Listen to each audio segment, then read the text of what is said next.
This episode is brought to you by Shopify. Upgrade your business with Shopify, home of the #1 checkout on the planet. Shop Pay boosts conversions up to 50%, meaning fewer carts going abandoned and more sales going cha-ching. So if you're into growing your business, get a commerce platform that's ready to sell wherever your customers are. Visit shopify.com to upgrade your selling today. Nick, Super Bowl champions. What does the moment mean? Man, God's blessed us very much. He gave us all the talents to be able to get here. So first and foremost, thanks to him. And this is the ultimate team game. You can't be great without the greatness of others. And great performance by everybody. Offense, defense, special teams, Howie getting us the guys, our coaching staff, these great players. We didn't really ever care what anyone thought about how we won or their opinions. All we wanted to do was win. That's why we listened to my prerogative a little bit when we were after some wins. But thank God. Thank you, Jesus. Thank you, Jesus. Thank you, Lord. Welcome to another edition of Heed the Call, the Super Bowl 59 recap. Dan Hanzus here, Marc Sessler live on YouTube.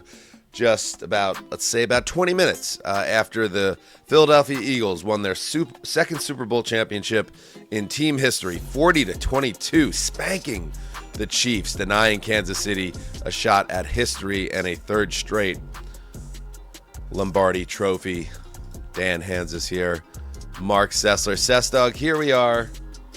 You know, in past years we've been at the game, and the games that we've been at, always gorgeous, beautiful contests that went down to the very end.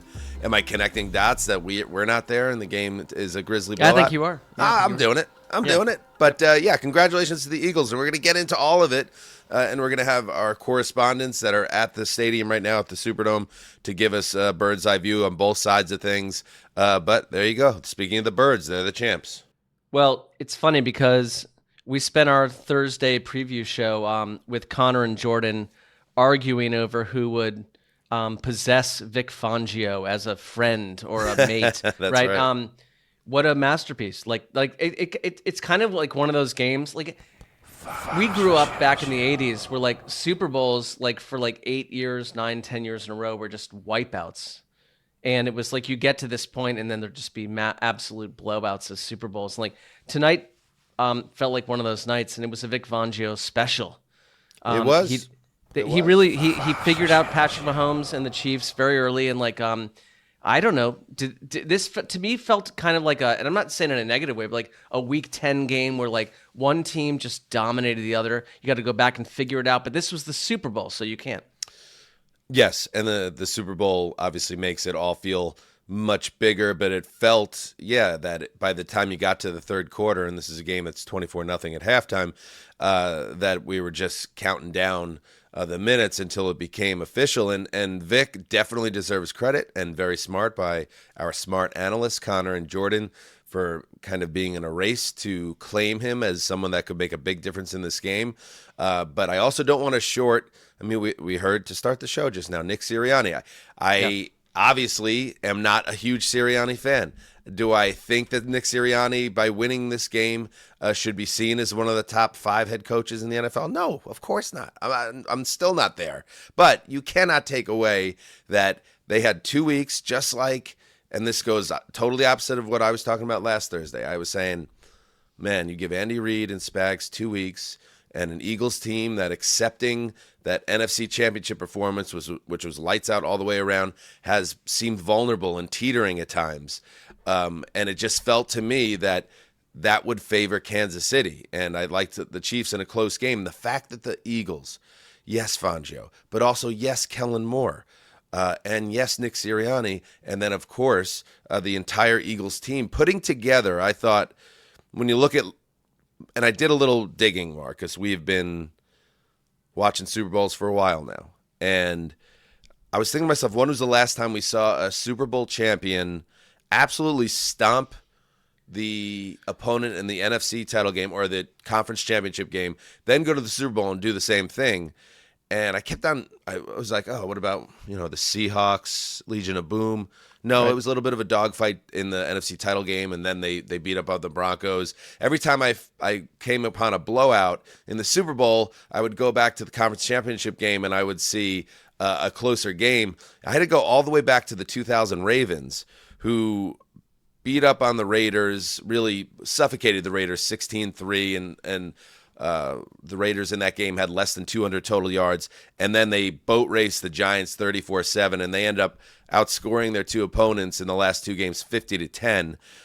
There was a lot of lipstick thrown on the pig for the Chiefs in this game to make this look closer than the final score, 40-22. But at the end of the day, the Eagles destroy the Commanders and the Chiefs, putting up, 95 points in the final two games? And the same thing that I said, and I and many other people were wrong about the Eagles, because what we didn't see and what I should have seen, and a lot of people now see because it seems clear, is that they had all the pieces in place to go on a dominant playoff run, and they didn't really ever put it all together until the two biggest games of the season. So what can you say? This was a beautifully built team by Howie Roseman, and the coaching staff did a great job, and the players, led by Super Bowl MVP Jalen Hurts, but that defense, which totally destroyed Patrick Mahomes, that front four, which did all the work, Mark. This is an absolute masterclass from a front four that was able to pressure Patrick Mahomes nearly half of his dropbacks without blitzing a single time. That's a historic stat that will live on forever for the Eagles. Well, yeah, it was total domination, and we saw a possession in the first half where Mahomes was sacked twice and then threw a pick six, the first pick six of his postseason career. Like, everything that has not happened to Patrick Mahomes and the Chiefs happened in this game. They had 23 yards at the half. To solve that and just to take them out of possessions time after time, and do what they did, and I thought, my fearless prediction was that Saquon Barkley would have 200 plus yards and he'd be the story of the game. You could argue that Saquon Barkley had one of his least effective. It wasn't because he wasn't talented, but they didn't need him to be dominant. Least effective performances of the season, and they absolutely blew the doors off the Chiefs. It really was the Eagles' defense, and to me, it was just they found a way to do what no one else has done. They found a way to solve the Kansas City offense, and we didn't get any. We thought, Andy Reid would come with 4 or 5 big surprise plays and moments. There was just they choked the life out of them. There's no opportunity for that to happen. It was a very unusual Chiefs game. We've not seen the Chiefs suffer this way. You could talk about the Bucs Super Bowl loss, where they lost both, your tackles are out and Mahomes is under duress. But we have not seen them suffer this way during the Mahomes era. Yeah, listen, now Mahomes has been in 5 Super Bowls? Is that right? And he's won 3, and now he's lost 2, and the 2 have been very ugly losses where in both cases his offensive line, and we did talk about this on the Thursday show, that the offensive line was a potential sign. How could the Eagles kill the Chiefs? It was if that front four did damage. And poor Frank Caliendo at guard, Joe Thuney getting tuned up throughout this game. Yeah. And it was every time, especially in that first half, that Mahomes attempted to drop back, he was instantly in danger. And the 2 interceptions, the pick six, there was obviously pressure. And then on the Zach Bond interception, he has his tackle pushed right into his chin strap, which leads to his body getting contorted, and he throws off his back foot, and that leads to the other interception that's quickly turned into a touchdown that essentially puts the game away. So that is, to me, the story of the game, that we've seen Mahomes and the Chiefs be humbled in grisly manner twice ever. And it's happened both times a very similar way, where the offensive line broke down. And the difference in this game, and again, you're going to look at the final score, and I think Mahomes ended up throwing for 257 yards and 3 touchdowns, but that doesn't tell the story here. They did not even cross midfield until, I believe, there was a completion to Worthy with 2:22 to play in the third quarter. That was the first time the Chiefs even crossed midfield in this game. in the Bucs Super Bowl, they had chances. And in addition to the struggles of the offensive line, Mahomes played heroically in that game, keeping plays alive. And then he was victimized by a lot of drops. This time there was no hope. And Mahomes got cooked up throughout this game. And Vic Fangio, they showed there was no emotion, Mark. At some point, I'd love to see during this post-game show, give me Vic Fangio smiling. That's all I ask for at this point because he deserves it. You may be asking too much. I mean, they dominated individual matchups. Someone, I forgot where I saw, but someone said like the Chiefs have made more mistakes tonight than they have made in the last 10 weeks combined. And it's like everything just went wrong. Like it's like you wake up on the wrong side of the bed and you make a ton of mistakes and you make 4, 5, 6, bad phone calls and text messages. And like that's what the Chiefs were tonight. Like it was so uncharacteristic. I'm kind of shocked by how unready they were for this. They got boat raced, 6 sacks, 3 turnovers. Cooper DeJean with a pick 6 on his 22nd birthday. And everyone's like talking about Saquon Barkley's birthday, as I was, but it's like it was Cooper DeJean's birthday. He's 22 like, years old. Yeah, it's my party. Taylor Swift has a famous song called 22.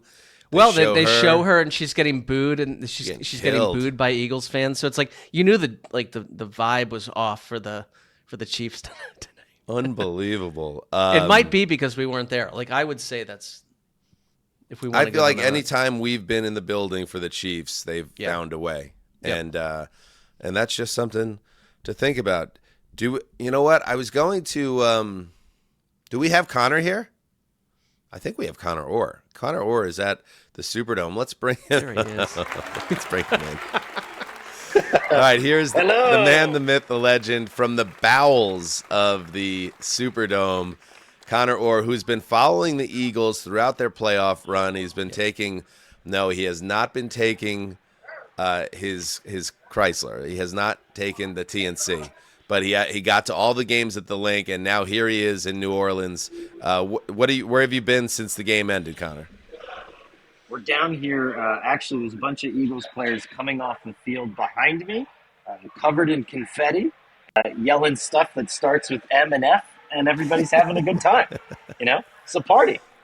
That's it. It ain't a party until a bunch of MFers are getting dropped in a big spot. You know what I mean?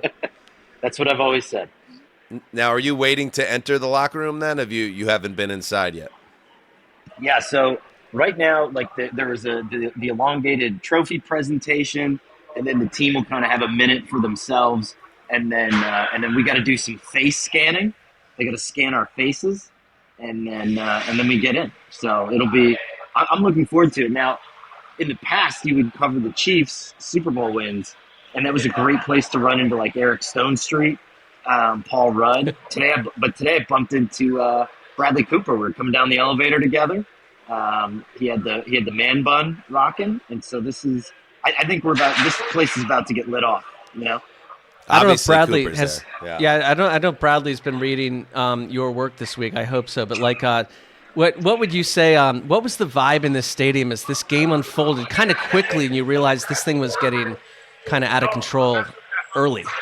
Yeah, so I would even start before the game. Like I was walking. I always take like a really long walk around the concourse, and it was 80-20 Eagles fans. Like the Chiefs contingent was non-existent. And then as everybody had filtered into the stadium, they started showing fans. And by then, Eagles fans were already like drunk. They were rowdy. Anytime, like even if it was like a child in Chiefs gear would come on the big screen, they would there was thunderous boos that were raining down. And to the point where like John Hamm introduced the Chiefs and they started doing the war chant and you could barely hear them. I mean, this was almost like a fan assault before the game started. And then to the point where I was in the press box was saying to some people, like, if the Eagles won the toss, they should just take the ball and just try to continue that momentum. But the way that it worked out, I mean, it just, they got the ball anyway, and, it was over. I mean, from the minute this game started. Yeah, we talked about at the top of the show, Conor, I'm watching right now as Peter Schrager interviews Bradley Cooper on the field. So Connor's immediately fact check there. He is correct that Cooper is in the building. at the very beginning of the show, Connor, that you and Jordan were kind of fighting for property or possession of Vic Fangio in our preview episode. I know you don't sell Vic shorts, a fellow Scrantonite, but how surprised were you by the utter dominance of that defensive front against the Chiefs' offensive line? I mean, it was ridiculous, and really to the point where it wasn't anything spectacular. Like, I went back and I was rewatching all the sacks as they were happening, and sure, you do some stunts, you do a little bit of stuff, but zero pressures, and very little in terms of games and stunts at the line of scrimmage. This was Josh Sweat on Joe Thuney and just taking him back into the backfield. And a lot of times, they were creative with their usage of Jalen Carter, where he'd almost take himself out of the play on purpose, and there were double and triple teams on him. And then if you leave the rest of that defensive line to just get into the backfield and make Mahomes uncomfortable, it just became untenable. But I was surprised, almost like the Tampa Bay Super Bowl, that there wasn't any big sort of alteration in the game plan from Reed. Like in 2020, I kept wondering, when is he going to run more 12 personnel, get another tight end in there? Today, at halftime, we were all like, okay, well, clearly Joe Thuney's going to go back to guard, see if he can handle Jalen Carter one-on-one, and then you can try to mix it up in another way. But they didn't change anything. They didn't alter anything. Maybe a little bit more usage of Samaje Perine in the backfield, but it didn't matter. There was a sack where it was Travis Kelce and Isaiah Pacheco both had his hands on Sweat, or I think it was Sweat, and he just blew right past him. So it was just a smoking. I've never seen anything like it. It's funny because we on our Thursday show with all of us back on a couch in New Orleans somewhere, we're like it might just come down to mistakes. Like if you can force the Chiefs into mistakes, but it surprises me that the Chiefs were so surprised by what the Eagles did. Didn't you kind of know this was going to happen? And did you not? They came into the game seeming unprepared for what they faced, which is not typical for an Andy Reid coach team. You're totally right? The big surprise would have been if Vic actually brought pressure. But he did what he did all year, right? He played cover 4. He blanketed the secondary with bodies, and he tried to get home with 4 rushers. And not really even all that exotic of 4 rushers, So this was a very traditional, very Fangio standard plan. And I could not believe, and again, we could say we're surprised at the lack of adjustments, but what could you have done? If you think about it, okay, maybe Joe Thuney plays a little bit better on the inside, but the talent discrepancy on the line was so vast that I really don't think that there was anything that anybody could have done about it. And that's obviously going to be the biggest question facing the Chiefs in this offseason. We'll get to the Chiefs a little bit with Pete Sweeney in just a little bit, so I want to focus more on the Eagles side of things. But again, it was kind of a strange game. The energy was strange watching it from home. Even as the game ended, we're so used to kind of these Super Bowls now going down to the very end of the game, and there's a climactic ending and the celebration and emotions pouring out. When they're doing the post game, and we're looking for, let's grab a clip, everything was so subdued because the game was obviously in a rocking chair by halftime, and so that was strange. We weren't expecting that, and then. You mentioned Barkley. We all talked up Barkley going into this game. Barkley had arguably the greatest season ever by a running back. Barkley, Kenneth Gainwell combined for 31 carries for 67 yards in this game. So go figure that Barkley, who is the engine that made this offense go, would be completely neutralized, and they kicked ass anyway. That just shows you the level of a team that really the Eagles were when they were flying at top flight. And surprising too, in that you can go back to all the last few Super Bowls that I've covered, and there was clearly one team that came in on a heater. And last year it was the Chiefs. Travis Kelce was slam dunking balls over the goalpost in pregame warmups, and you're sitting there thinking, my God, nobody's going to be able to handle this. No team came into this game with any sort of clear emotional advantage. I watched most of the warmups. I took someone's seat at the 50-yard line until they showed up, and I just sat there watching the demeanor of the teams as they walked on the field. Jalen Hurts is always kind of that stoic and quiet type, so you're not going to get a lot of demonstrative behavior from him. But it wasn't until the third or fourth possession when all of a sudden the emotions of this game just got completely out of control. And having the fans behind you at that point certainly helps. But this was unlike any Super Bowl. You're right. Like, the vibes were weird, but they were weird all the way throughout. I mean, this was not a game that I thought, okay, the Eagles are going to steamroll them when I saw them come out on the field. Dan, I like that Conor, at our live show down in New Orleans a couple days ago, Conor had the pen in his left ear. And even tonight, I feel like I'm still seeing the pen in the left ear there. It's like, Tyson.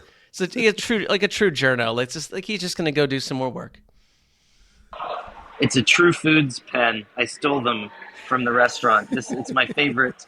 By the way, we got to talk at some point about how much I love New Orleans. But okay. I think that's, But you've come all the way around.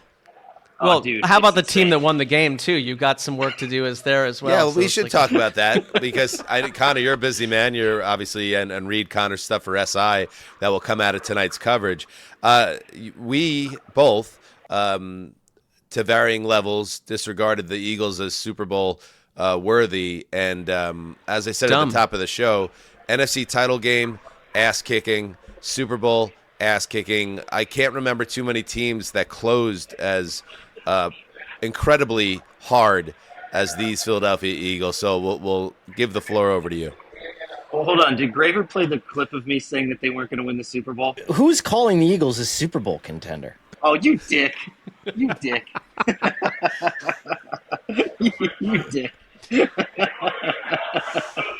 Listen, we all end up with our own version of the freezing cold take every once in a while, and there's you. Listen. Here's the thing. That was not this team. Like, back then, that was not this team.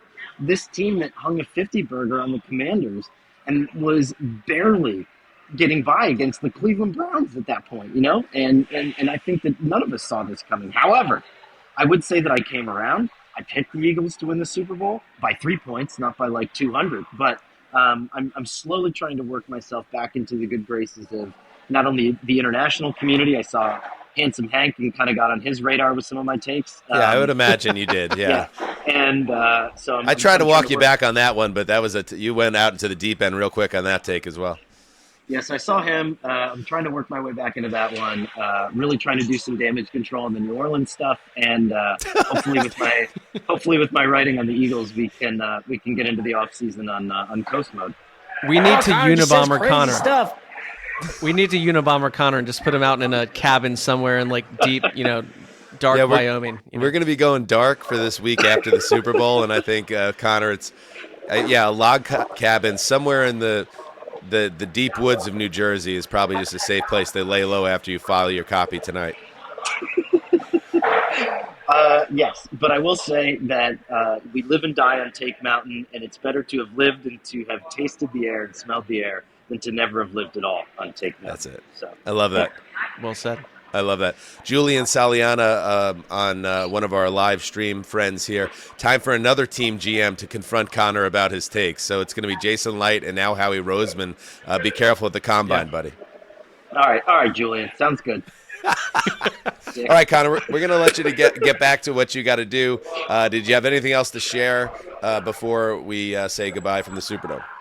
Sports writer's dream Super Bowl. We were done with our copy at halftime, baby. Now we're going to go enjoy the post-game festivities. Thank you to everyone who has listened this season, and I can't wait to see you guys this offseason. All right, beautiful, Conor. Thank you Conor. for all your help in this season, now completed. Bye. I love that guy. You know what was so great there? What? Well, just because we're doing this live, right? Like, could have been Wi-Fi issues, like grainy, sketchy visuals and sound, clean visuals, and Conor just being the most Conor-y Conor there is. So Yeah, Justin's giving the same look. I have no idea what you're talking about, what you just said. Well, I'm saying, like, when you bring someone in live from the stadium, anything could have gone wrong there, but it went great. Thanks to you, Justin. Oh, yeah. Yeah, went For sure. really good. Definitely a lot of ambient noise. He was definitely quieter than you guys, and his camera froze like 7 times. But hey, we heard everything he said, and that is enough, I think. It was basically like during the Persian Gulf War in 1991, their camera technology at the time. That was what we got. But that makes it a little bit more raw. It makes it a little bit more real. And if there's one thing I know about the Superdome, that it's historic, but it's kind of a dump. I don't imagine the Wi-Fi is at a high level. So the fact that we got Conor at all, we should just be thankful. You're right. And he looked clean to me, but I also agree that the Persian Gulf was pristine. Nothing went wrong there. That everything went fine. I want to say also that it's time for a read, Mark, and I think you're going to do it for us. So I'm gonna throw it to you to tell the people a little bit about BetterHelp. Well, I'd need the copy first of all. Like, what if we started there? Like, if I had the copy, I'd read it. If you want to send it to me, how about that? Now that's a broadcaster. You just talked about Conor. And well, how I'm saying, he handled the job. It's my. I'd be. Here we go. It's only week 23. I've got it right here. I've got it right now. Here we that go. we've been using all season. How about this? How about this? By the way, this episode of Heed the Call, it's brought to you by BetterHelp. Okay, like, what are some of the unbelievable? What? Well, and just this. What are some of your relationship green flags, Dan? We often hear about the red flags, of course, we should avoid. But what if we focus more on looking for the green flags in friends and partners? Talk about your relationships. Dan, you've been married for a long time. What are some of your what's a green flag to you? What would you say is? You know what? I'll give you a green flag. We've Yeah. spent a bunch of Super Bowl weekends in the city, and I've been separated from my wife and my family. And this weekend we got to come home after a successful week in New Orleans, and I had a great breakfast date with my wife on Saturday. Get out, especially if you have kids. Spend some time, just the two of yourselves. That's a green flag for me, Sessdog. No, that's great. And if you're not sure what those green flags look like, not you, but someone else, like, therapy can help you identify them, actively practice them in your relationships, and embody the green flag energy yourself. Whether or not you've been in therapy personally, talk about the broader benefits in your own worlds. BetterHelp is fully on. It's online, baby. Let's start there. Okay. Making therapy affordable and convenient, serving over 5 million people worldwide. Access a diverse network of more than 30,000 credentialed and therapists. I think that's a lot. That seems like that's a robust group of people. So let's start there. But with a wide range of specificities, anytime at no extra cost, discover your relationship green flags with BetterHelp. Visit BetterHelp.com/HTC today to get 10% off your first month. That's BetterHelp, HELP.com/HTC for our everyone audience only. How about that? Well done, buddy. With that said, let's now. Well, you threw that at me, like this is a live show, and you threw that at me. That's what I like to do. I like to keep you on your toes. Yep. And I know you've done a lot of the BetterHelps this year, and you just need to. I thought you had the doc in front of you because we're doing the Super Bowl show, and that was the Super Bowl doc. But now we know for next season to have that doc ready. 'Cause you never know. Justin sent it to me just in time. He's an asset to us, so yeah. Absolutely. All right. Also an asset to us, and this is a tough one. But the great Pete Sweeney was on our show from New Orleans. He actually came to Heed House at Underdog Manor. Yep. Just dressed wonderfully, ace, and that was the look of a man that was covering a team about to three-peat. And now we're gonna welcome in Pete from the Superdome. In a post-mortem scenario. Yeah. Hey, guys. Pete, first of all, we just want to thank you, buddy, for joining us. And I love the bookend nature to this, that our first show of the season, Thursday night, way back in September, you're with us, and now you're here Super Bowl Sunday. However, this is probably not what any of us were expecting. We could have expected the Eagles could have won the game, but like this, Pete, how surprised are you as someone that's covered the Kansas City Chiefs as closely as anyone during this dynasty run? Yeah, I think the big surprise for us is these are typically the games where Patrick Mahomes rises to the occasion. And say what you want about some of the protection and stuff. I really thought on the initial drive of the game, he almost had an interception there when he was trying to make a play happen, sort of threw it up for grabs, and just an atypical performance for him where I think he and it's hard to even say this, but I think he was like a hindrance to the team. And to his credit, he admitted it right at the podium. I just got back from press. By the way, you can kind of see they've turned the stadium blue or greenish, that green hue. Very disappointing. And he essentially said, like, I can't turn the football over. And I think that's where the game changed. Like, you play this AFC, and you sometimes get a team like the Browns, and you can make mistakes early. And when you're playing the Philadelphia Eagles, the NFC champions, and they've done this to multiple teams. Like, you saw them do it in the NFC Championship. You just like can't spot teams like that points. And so for me, it was big time quicksand.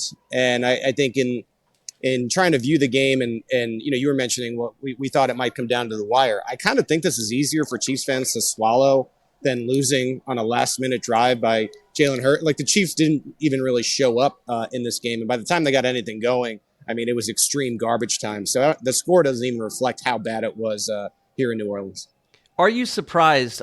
Just because Chiefs games by nature have been close, and they're like, we trust the coaching staff to adjust to what they saw, for instance, like in the first half. Like, it just felt like nothing changed even in the second half. Like, it was just like the Eagles were just clearly the better team, but Kansas City found no way to really kind of strategically adjust or come out of the darkness from the first 30 minutes. Well, what's funny about the Chiefs is in every Super Bowl they've won, these past three that they actually won, they were down 10 in every one of those games. And so even when it's 10-0, in talking with colleagues, like, no one's even like, of course they're going to be back in this game at some point. And I think what a big change in the game for me is, and that's when panic first started, was now you're down 10. Okay, let's drive down the field. And it's a pick six. It's literally the worst thing you could possibly. And I thought from that point forward, you kind of got the sense like this probably isn't Kansas City's night. And then you fast forward. Okay, so now you're down 17 and you're like, okay, the Chiefs get the ball at the half. They have a chance to score here and do the old 14-point swing, 17-14, bing, bang, boom. Now it's suddenly a game. Another interception that turns into 7 more points. And so the quicksand really, I think it surrounded them, and they just couldn't find a way out. And then you get to the second half, and I saw people on X Twitter referencing like, well, the Houston Texans were up 24, and there was that huge run. And so maybe it'll be night and day, like we've seen in so many Super Bowls. And I agree with you completely. The initial drives of the second half were exactly what we had seen in the first half. And I got to imagine, like, I think sometimes we forget, well, these guys are humans too. It's got to be incredibly demoralizing to like know all the highlight reels and the tales told about how the Chiefs are never dead, and you come back and you ran into more of the same. And I think by the time you had that long drive in the third quarter, I believe it turned into 3 actually, not 7 for the Eagles. Just the nature of the drive, 4 first downs, killing clock when you're down all these points. It just was a slow and painful death. It felt like the game was over at 17-0, and then you had to kind of just sit here for another 3 quarters as it got worse and worse, and you had Eagles fans shouting with their that song that they sing. Oh man! And then like a classic WWE move where like The Rock would take the Stone Cold Stunner, or like vice versa with the Rock Bottom. They start chopping. At a certain point, they were like all chopping, the Eagles fans. So troll chop. It was insult to injury. And look, the Chiefs deserved it. They played poorly. They didn't really show up. And I'll tell you the truth. I had some vibes during the week that you guys were still here. Before and after I went to the Heat House, that the Chiefs, to me, I got a little bit of a sense of, I think they think it's just going to go fine. And I wasn't really at the Eagles' availabilities, but a colleague of mine was, and he said the Eagles are more like, we knew we weren't ready last time. We thought we were going to win and didn't. We're going to come and we're going to bring the noise, essentially, and they did just that. Yeah, it really is like, I was befuddled watching the game because you laid it out beautifully there. Like, once they go down 10-0, you're like, okay, they'll get it settled down. They always do. And then they're down 17-0, and I had the same exact thought. I said, okay, it looks bad right now, but we've seen this before. Even if they just get 3 at the end of the half, and then they come back and they get 7 out of the tunnel, it's 17-10, and then you never know what could happen. When Mahomes throws that second interception to Bomb, where he gets the tackle gets pushed right up in his grill. That's obviously at that point you're like, this is totally different. And then the defense could not save the offense. Essentially, they immediately then give up the touchdown to make it 24. Go ahead. The left side of the line has been makeshift, and it hasn't been perfect, but it's been good enough to allow the Chiefs to win and really beat a really good Bills team. I mean, it was good enough and held up against the Buffalo Bills.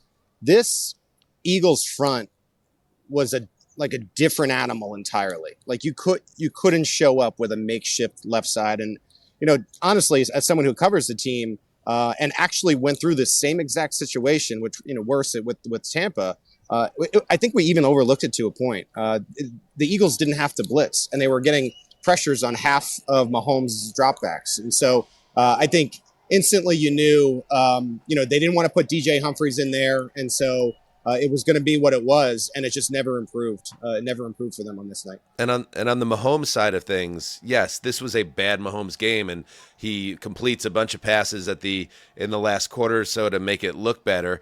But there was even a play, I want to say it was late in the third quarter, where they were facing a 4th and short, and Brady, who's loving this, by the way, Brady's doing the telecast, and he notes after an incomplete, it gets knocked away from Nuke Hopkins, that actually Mahomes had a little time there, and he rushed it, didn't even get his fingers on the seams of the ball. And I noticed in real time that Noah Gray had kind of flashed open on the play as well, and I'm thinking to myself, are we actually watching a Super Bowl where Patrick Mahomes has been cooked up by a defense and he looks completely mortal? That's what I tell me if you feel similarly or different. But the Bucs Super Bowl, that one went sideways too, but it felt like I was still watching Superman doing everything he could do. I remember one play in particular where he scrambled around fully horizontal through a bullet that gets dropped in the end zone.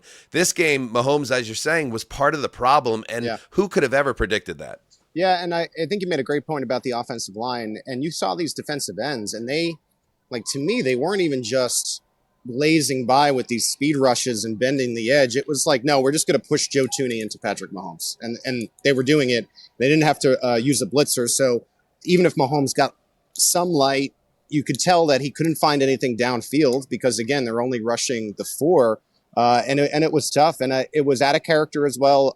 Missing Hopkins, you were saying, right, I think it was right before half. He would have been down to the 20. It probably looks like a different game.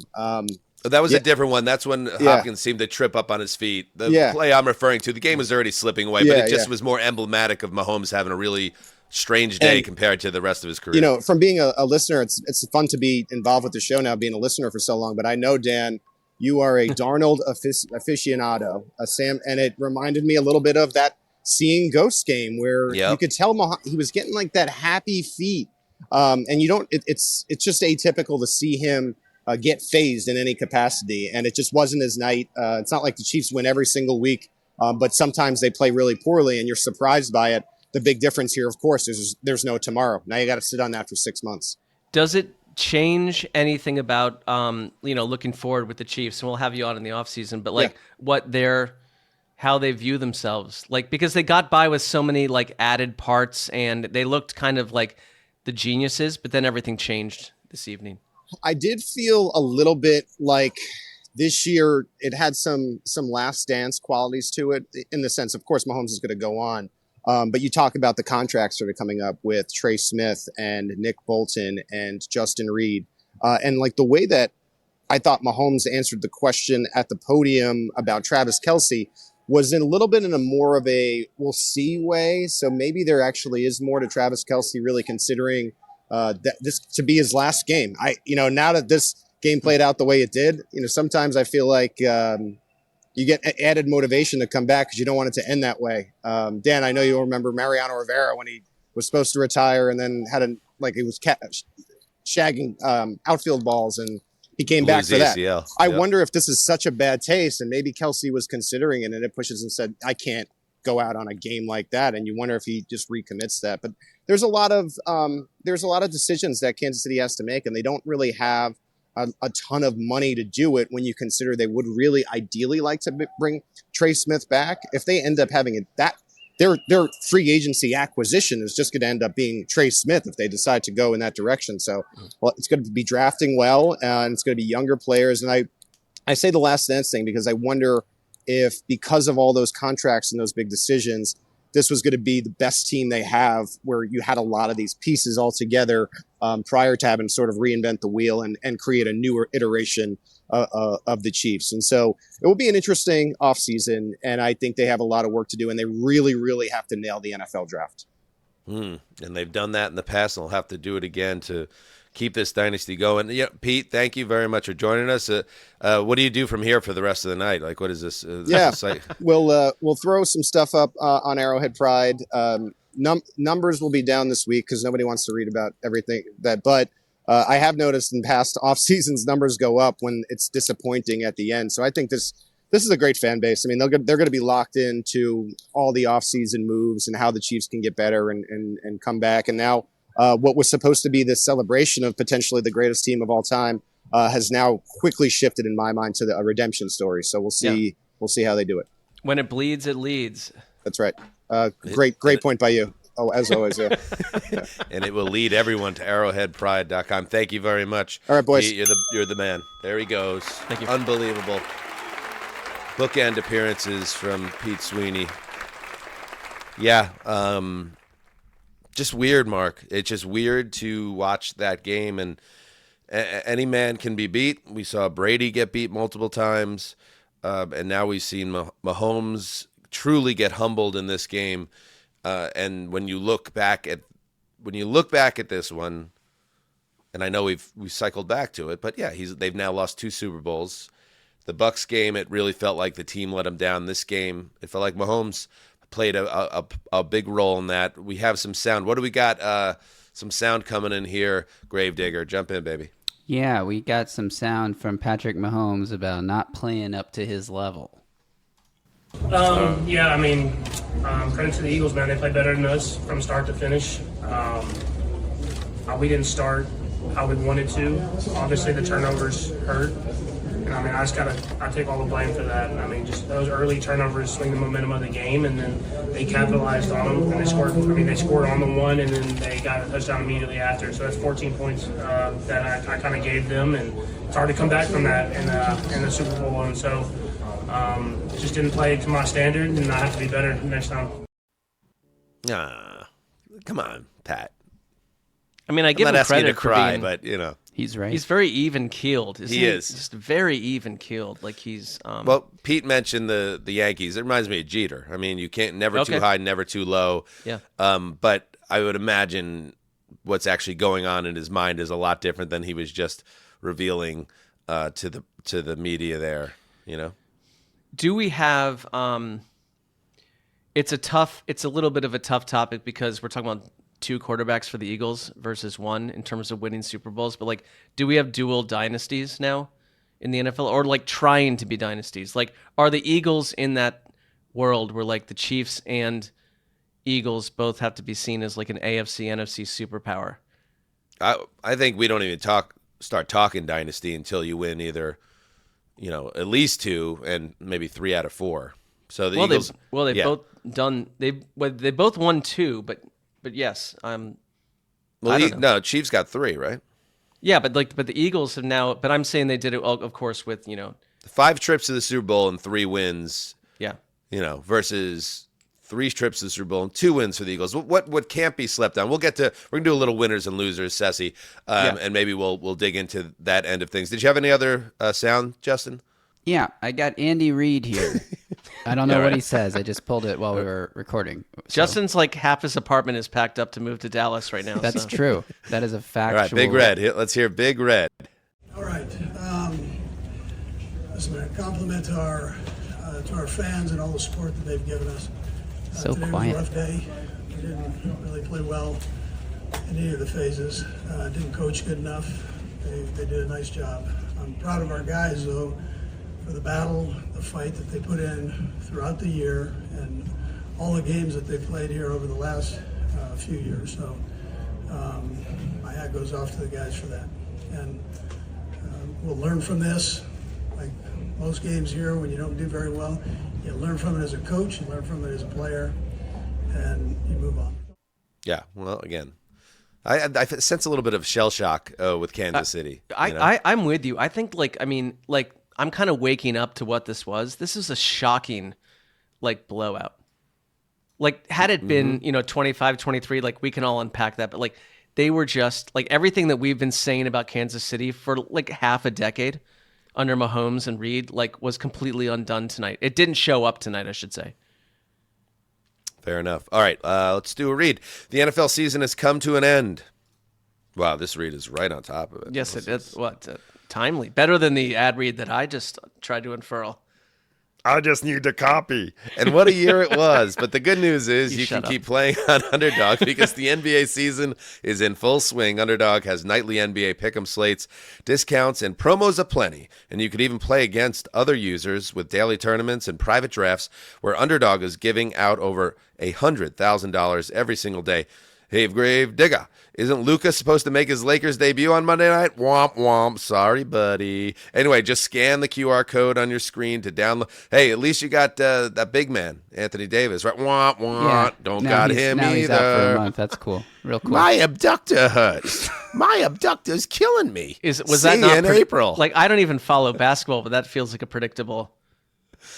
Anyway, result. just scan the QR code on your screen to download the Underdog app or sign up with the code HTC. And new users can receive up to $1,000 in bonus cash when they deposit for our U.S. audience only. All right. Deary. Can we? You want to do a little winners and losers? Sure. I got some winners and losers to share, Mark. First winner, Howie Roseman. Wow.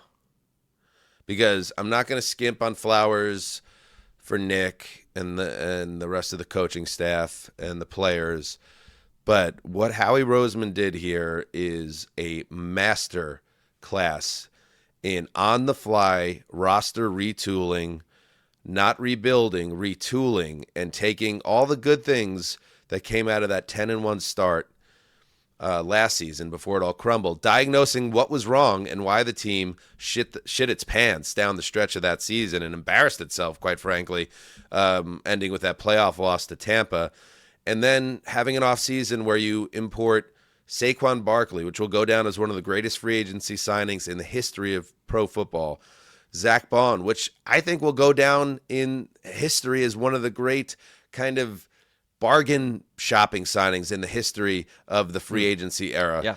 And then you go to the draft and you do the thing. And I remember speaking on it at length, Mark, how it was frustrating to me that Howie Roseman got praise for no matter what he did, but his methods are kind of genius, which is all these guys you hear about throughout the draft process. And I know this isn't his policy, but it kind of is when he actually goes to do it, because this is how he got Jalen Carter too the year before. He goes and gets the guys that everyone thought would go in the top 10 but fall out of the top 10, and then he grabs those guys and you go, holy shit, what a great pickup. And in the case of Jalen Carter, in the case of Cooper DeJean, in the case of Quinion Mitchell, got bang, bang, bang. There's 4 huge additions to the team, 3 on the defensive side of the ball when the defense was what really killed them more than anything down the stretch. And then to top it all off, and I know this is collaborative, so you give Sirianni credit, but you get the offensive and the defensive coordinator out of there. It wasn't working with Sirianni. You bring in Kellen Moore and Vic Fangio. Bang, bang, bang, bang, bang. Hits, bullseyes, everyone. Yep. You're absolutely right. I'd say a loser would be the Patrick Mahomes race to equal Brady's Super Bowl rings, because like we realize you only get so many chances here, and like this was a dud, and how hard it is to get back to this. The idea that I thought even like a week ago, like Patrick Mahomes might in this modern age, the way they're built, find a way to match Tom Brady's Super Bowl ring output and maybe even top it. Like it seems impossible to do. And Andy Reid also with Bill Belichick. And like, this is a huge loss here. Like it's to get back to this, because that's why I asked Pete that question. Like this team has some issues, and like to rebuild or reload like will be tough. And like, I think it's just so impossible to get back to these situations. So, I mean, it's possible, but it's hard. And yeah. The only thing I'll say is trying to catch Brady. What did Brady finish with? 7? Yeah. 10 appearances? I mean, it's already seems impossible, but like he was on Mahomes was more than on pace. Brady went 10 years without one. So that's what I'm saying. All I'm saying is, Brady went a full decade, but because he kept his prime open, his prime year window open longer than any player ever, he's kind of, it's impossible to use him as a gauge for anyone, which is really obviously a credit to Brady as the GOAT. But yeah, like Brady, I thought Brady had a good week, by the way, if you want to throw him in winners.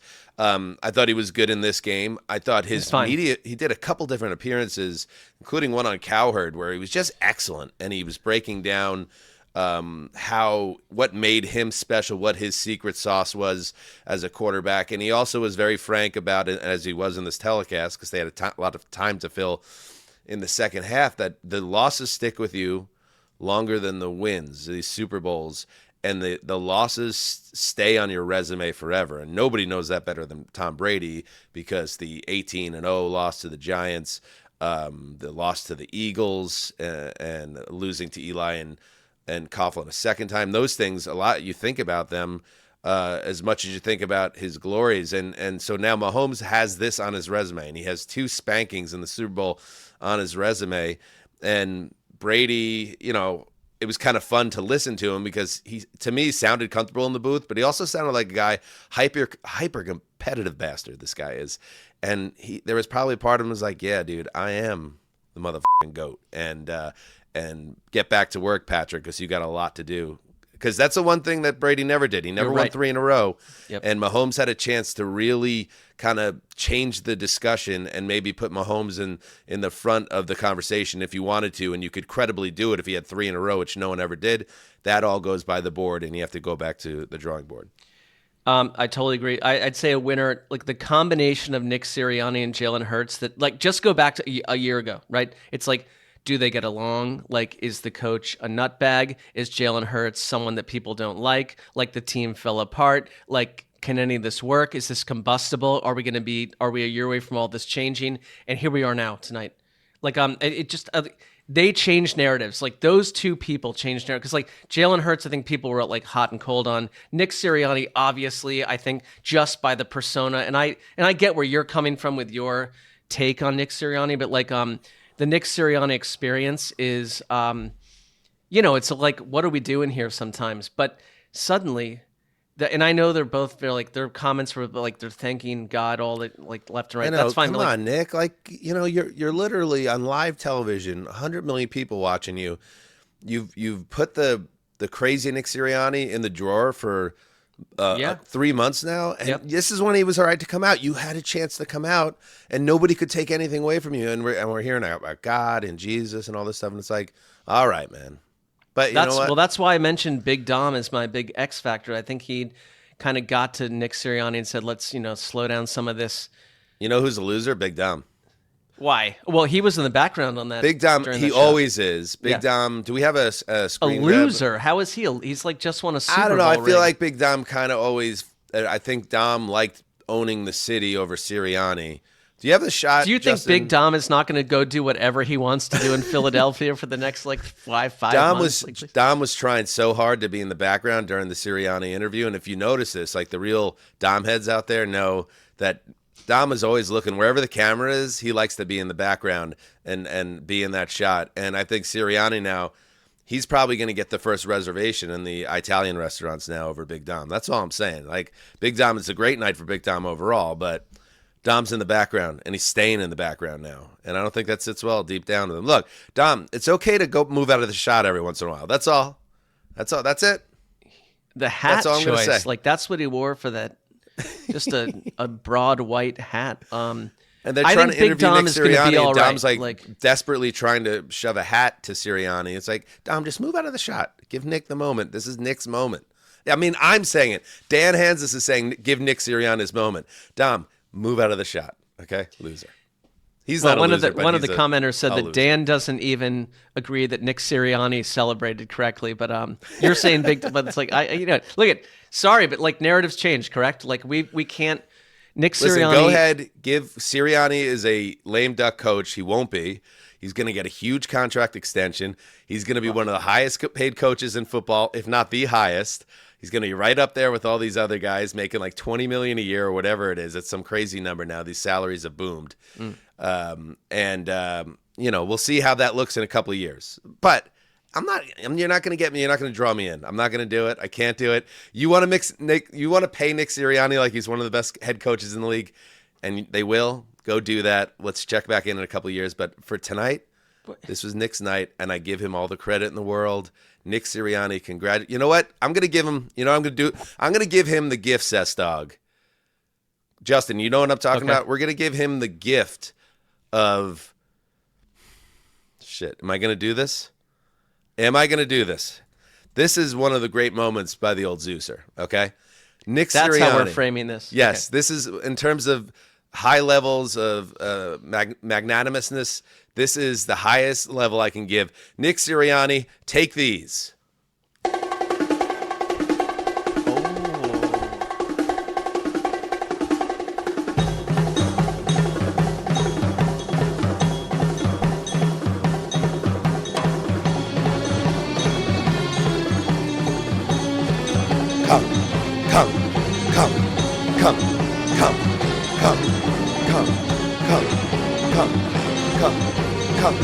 Come, Sirianni, unstoppable. 2 weeks, master game plan. Eat it, Big Red.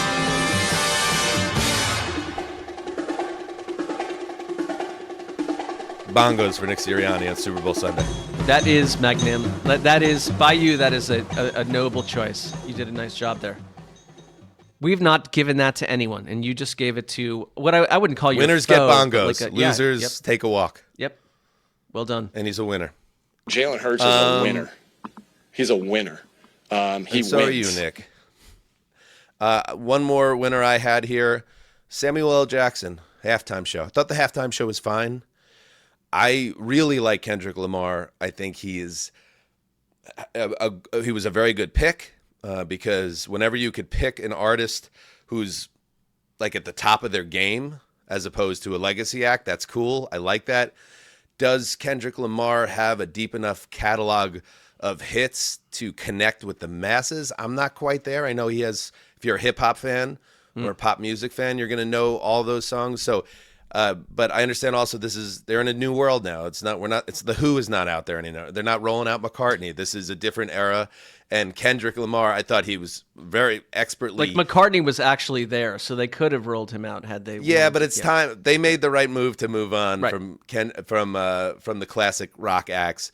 I thought he did a great show. Maybe he needed a couple more hits would have been good, but that's just my take. I'm not a Kendrick Lamar super fan. I know like his big hits, but Samuel L. Jackson, I love the way the whole setup of it was great, and Serena Williams dancing at the end was awesome. But Sam Jackson, he's kind of like, he's reached this level, and I like it because it breaks down all barriers, whether you're white, black, whatever. Like, he's kind of feels like he's family now. Like, he's just this American icon where it's like, oh, there's Sam. And then Sam's going to say something cool, and it would have been cool if he could say mother effer in it. But I know, and he just said tighten up at a certain point, which is probably now going to be played on our podcast forever because our producer is insane. But shout out. Your thoughts on the halftime show, Cessy? No, totally solid. I was hoping that, I always thought like Air Supply would have been a good option there, but like they go kind of. I had a vibrant conversation. Can I just say, every time we've ever talked a halftime show, I don't know what's happening with these. Anytime I throw it to you, you always say some variation of "it's totally solid." It's not. I would say. Well, can I make one comment that's not? I would love you to. Go ahead. Like, we've been there. We were lucky to be there outside of the COVID year, live. And when you're watching a halftime show live at the stadium, you're probably doing like a little bit of work or something too, but like, it is impossible to understand what's happening visually. Yes. So to watch it on television, like the whole game to me felt far away because we weren't there this time. I guess that's just a personal thing, but like the halftime show felt far away from me, but like totally nailed it. Like, and I'm not an aficionado of Kendrick Lamar. Like, I'm not going to comment on like who he is, but like, it was fine. Like, it was fine. And then suddenly it was over, and then we're moving on. So that's how I take most things. Yeah, the well, you know sound me. of- like that's like what you know. No, I what know. else do You want? did Yeah. nice. One day you'll get your dream, and Steve Winwood will get the big stage. That will not be happening. But yeah, Dolphin Golfin says, "How about the wild sound of 50,000 shouting A minor?" Yeah, one of my losers is Drake, and we don't need to talk about how like Kendrick he Lamar keeps taking it, reshaped massive like L's. Drake's entire career, but it had to be weird wherever Drake was watching the game, because he's watching the game. He's a big sports fan. It's the Probably Super with like Bowl. a bunch of like hangers on around him and stuff. Yeah, his handlers and stuff. They all have to like pretend like this isn't an absolutely devastating moment of his most hated rival literally playing the Super Bowl, playing a song about him being inappropriate with women that might not be of age. Like this, that's outrageous. Not that's opportune. An outrageous L. Not opportune. The score bug. I'm going to put that in losers. Can you flash that up, Justin? Yeah, I mean, and this isn't some hot takes. A lot of people kind of were having fun with it. It just seems a little bit overly, and I get they were trying to go for something simple, but a little too big, a little too blocky. Not for me. You don't What like do that. think? You don't like A that. little bit too much for me. If you, I know you have bad vision, so it's probably good for you and the other Gen Xers out there. Gravedigger, what are your thoughts? Apparently, The thing I hated the most about the score bug, and it was not just this main score bug, but Well, I did ask. You know what, Justin? I have to interrupt. Mark first. I okay. asked Mark his opinion. I absolutely want to hear what and Justin then you had can to say. jump in. Absolutely, I want to hear. Well, I everyone. agreed no with problem what with you were it. saying, so it made me think of it. But yes, go ahead, Mark. I thought I'll just say it looked artistic. I kind of thought it was interesting. Where I was watching the game early on, it caught the eye of the viewers. So I thought they did what they wanted to do. Justin, how did you feel about it? I just We've thought got to get to Justin's take on this. the fact that the Yes, Justin. not just the main bug, but every time they put like a lower third like information The bug. bar of any kind, this non-background aspect, like the no like block of color or anything, just like the zeros on top of the field or like so and so stat line, just with nothing behind it, was really jarring. It was like they had a layer turned off. It looked really weird, and I hated it. Okay.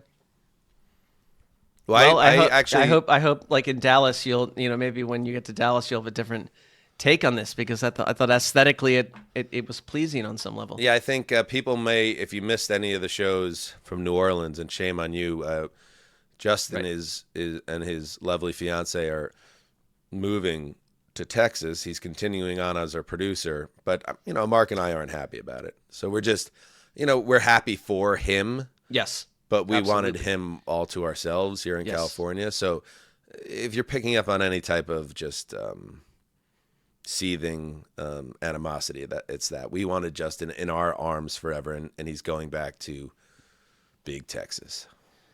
But we're happy that you're still going to be in our world, Justin. But we want you in our arms. We're like, clearly we are processing this in real time. Nothing's really going to change. We meet up every few months to talk show stuff, and that we can still do that. Well, Jessica and I will be back in LA every few months. She's got work stuff here, and we'll see each other plenty. It'll be great. Have you thought about the gravitational pull of the Titans helmet and how it might change in Texas? That is a concern. We'll just have to see how that plays out. Okay, a couple more losers real quick. Taylor Swift, she went 0 for 6 at the Grammys last Sunday, and then goes to this Chiefs Kelsey apocalypse, gets booed. Yeah, Tough, that's not good for her. Tough. Yep. And then finally, and this, it didn't matter, but they, and I know that the league's out here shoving it down everyone's throat that the new kickoff rule is tremendous and it works so well, and it's like, okay, if you say so. But you have a Chiefs team that's down 34-6 at the end of the third quarter after scoring their first touchdown of the game, and they don't even have the option for an onside kick. That just seems dumb. Like that feels like something that they need to just rectify, because the rule as it stands, there's no, as we know, there's no more surprise onside kicks, but then you can't even attempt one until the fourth quarter, and it just seems arbitrary and stupid, and doesn't account for a team literally in the Super Bowl needing to wipe out a 27-point deficit, and they can't afford to kick it back off with 3 minutes or 2 minutes to play in the third quarter. I mean, change happens in this league when the playoffs shine a light on things that need to be improved. I hope the league's like, oh yeah, let's just clean that up. I totally agree with that. If anything, I'd say the NFL has been pretty good about, and we've already seen new examples going into this offseason of like, we're going to refresh this, look at this, change this, adjust this. I'd say a winner. Wait, is it a winner or a loser? But like, anyone tired of the like refs, like that there's 186 refs who are in some sort of cabal where like they're on a text thread together where they're like all trying to make the Chiefs win games. Like that went to bed a little bit tonight just because they got their butts burned. Like we don't have to deal with that. There were a couple rough calls early in the game. One that went against the Eagles on a OPI against Brown that shouldn't have been, and then a absurd late hit that was called against the Chiefs that sustained Eagles scoring drive. So the league keep on telling you Roger Goodell could call press conferences every week if he wants to say the officiating's fine, but it should be better and it needs to be better. And if they need to use technology to make it better, go figure it out, because too many games left people scratching their heads. Well, but many of these men are like, they're also like lawyers or accountants, or they work in like meat packing plants. Like, they're doing that along with the refereeing jobs. I don't know if that's really true, but aren't they? Like, I feel like aren't they doing other jobs along with the officiating? Yeah, job? but I don't know if they're like working in the coal mines, like with my uncles and. Well, we can't bury those mythologies. Yeah. We've got to act like those are true. I would say Kevin Hart was a loser, but I said Brady had a good week and I thought a solid game. But he really tried to land a revenge hit against Kevin Hart, the comedian. That did not Hart work. Came after him hard in the Tom Brady roast last spring, and let's just listen on that. Kevin Hart's here? Yeah. How do the cameras find Kevin Hart? Depends on the day, I guess. Kevin, I love you. You took so many shots at me in May. I'm coming right back at you. Yeah. So, like, I actually was at that roast, remember? Like, but I would say that, like, that was not, like, that's why Tom Brady is not being brought back to roast other people. Like, that wasn't funny. And Kevin Burkhart's, like, doing the best he can with, like, a clunky line. What was Burkhart's response? He's like, I guess depends on the day. It depends on the day. Well, if he's on set of a it's movie a short joke. He's shooting, I guess the camera finds him pretty well because he's literally on camera for his job. No, but like Burkhardt did the best he could with a clunky yes. line, like by Brady. Like that. How about Burkhardt? You could hear his shaking in his voice when the producer got in his ear. He's like, "All right, we're gonna have to introduce Rupert Murdoch, head of Fox, in his suite now.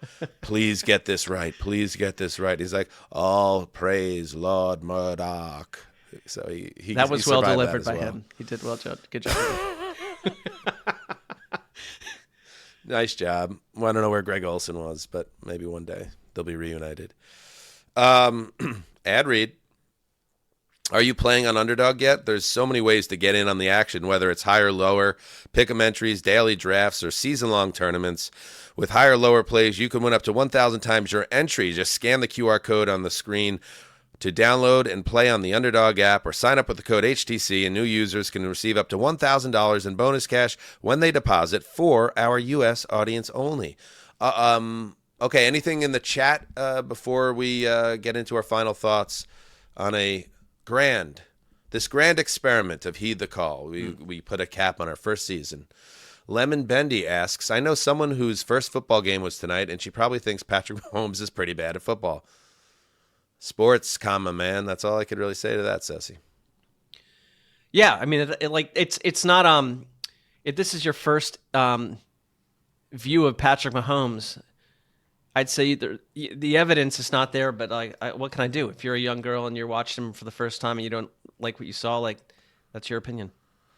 Connor Feeney, remember when no one wanted to draft the Eagles in the contender draft? Nice pick, Gravedigger. Okay. I mean, Jesus Christ. Thank you, Connor, Next. for allowing me to bring this up.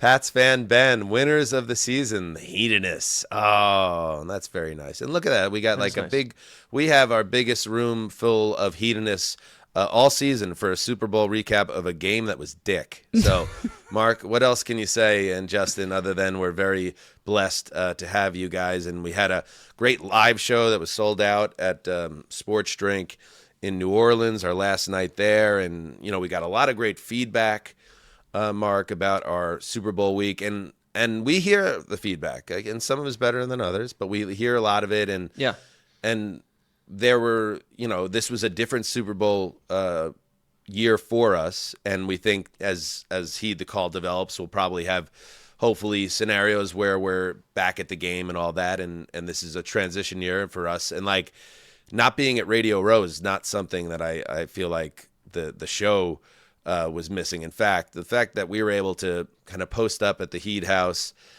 with our friends and do shows in person together for the first time, and have Zumwalt join us, and JP, and everybody else that Jordan, of course, and Connor and Pete Sweeney, like those were some of my favorite shows that we've done, period, in the 115, 120 we've done so far. Yeah. And if nothing else, like it was maybe a little bit of a light bulb thing, Mark, for us when you talk about how we want to cover the Super Bowl going forward.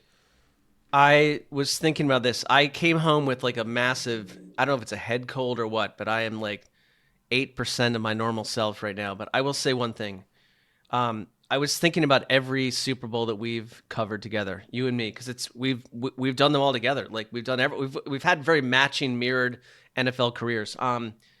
This was my favorite year, and this was my favorite Super Bowl week, even though we weren't at the game. Like I thought that we created this space where like these people that we love to work with came over and did it with us. We hung out at night.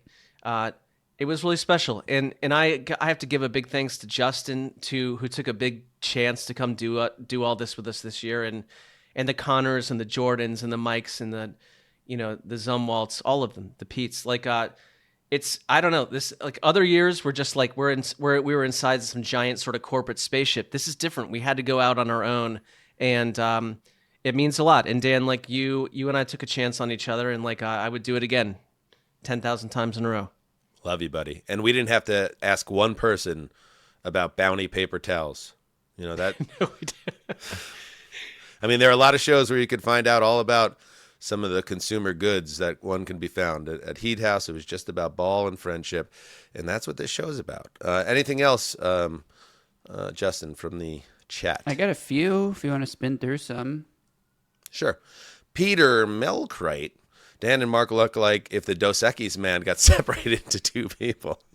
Probably a put down, but that's fine. Yeah, I'm not sure what that means, and I'm not sure I like it.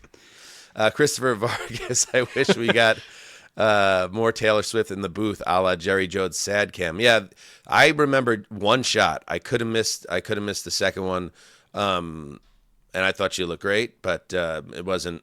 It's like the first time I remember her being at a game where they lost. So, we'll see if it'll be a good test now to see if the relationship continues. Put it that way. Oh, they probably broke up like 25 minutes ago. She'll just wait at the finish line she's probably now dating an Eagle. Cooper DeJean, she's dating now. Now that would hurt. Wow. Lemon Bendy, congrats on your first season. You guys do great work. Ding. Did that one just to hit the ding. Couple more. Goldface, Kanye having an ad was very insane after his week. Now I missed that. I must have stepped out. That of the room, was a wild ad. I think, Dan, this would be so up your alley. Go find this and what. Okay. This was a wild piece of work. Did you guys see his tweets on Friday? No, I'm saying, how do you like? Well, listen, it's advertising, and it's not exactly the most. It's not art. It's about money and commerce, and but when you go on a tweet rampage talking about how turning down photos with Make-A-Wish kids and praising like historic evil men of the 20th century like Adolf Hitler, it's like I don't know how you get a commercial on the air. That surprises me that the standard, and that's what it's about, Mark. It's all about that I mean, I'm just saying, like, go watch it, because I don't understand. Well, whatever. It was just in a haze, but it was like, what on earth? What's happening here to our Earth? Anything else? Last one. Dolphin Golfin, what was your best meal or beverage in NOLA?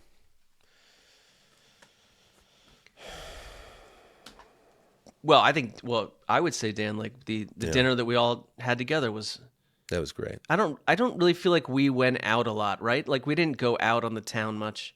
No, we had a great time after we did our live show, and I think this says a lot to put a bow on things. Yeah. I had a good red snapper at that restaurant N7 that was delicious. After we did our live show, and it was a success, we could have went out in New Orleans and done the Bourbon Street, but what we did was we went back to the house. Yep. And we invited anybody that wanted to come back, and we had a nice small crew, and we just celebrated each other and what we had achieved, both that night, but also that week, but this whole first season of Heed the Call. And I am so excited for what we have coming up this year. We are just warming up. The first year of this show was about just grabbing onto something, holding on, and reestablishing that we were in fact going to continue on. Mark and I with Justin are so excited to figure out, like, now fine-tuning this tank, which, in case you did not know, does not have any reverse gears. So year 2 of Heed's going to be even better than year 1, and we cannot wait, and we could not do it without your guys' support. So thank you to you, the listeners, and you guys. We got this together. Are we skipping other stuff? Should I just move this thing to wrap up, or do you want to hit other stuff? No, we could talk about it. Well, we're going to take the week off, Mark, right? And we're going to regroup. Like, Aaron Rodgers learned that he will not be a New York Jet, which, although I thought it would have been good for the Jets to have him, I totally understand why they're making this decision to totally reboot. Was there anything else that we were going to touch on quickly? Justin? Deebo Samuel has been granted permission to seek a trade. That sounds like something we could talk about in 2 weeks, Mark. I think so too. All right, so I can move the rundown. But Justin, as always, your detailed nature is a positive for all of us. So thank you. Thanks. Happy to be detailed. Right. Look at us. Look at us. That's it. Thank you to everybody in the chat. I know you people over there in London and surrounding territories, all over the world, Australia, Ireland, Scotland, Germany, you name it. Mexico, Canada. name more, Mark. Our listeners. Finland. Finland. For our listeners in Finland, I am very focused on you, laser focused. The Hague, the Netherlands, and Yes. of course the United States of America, the Gulf of America, Brazil. anywhere you are. Brazil, we love you. Thank you for following us on this first step of the journey. And remember, hedonists, heed the call.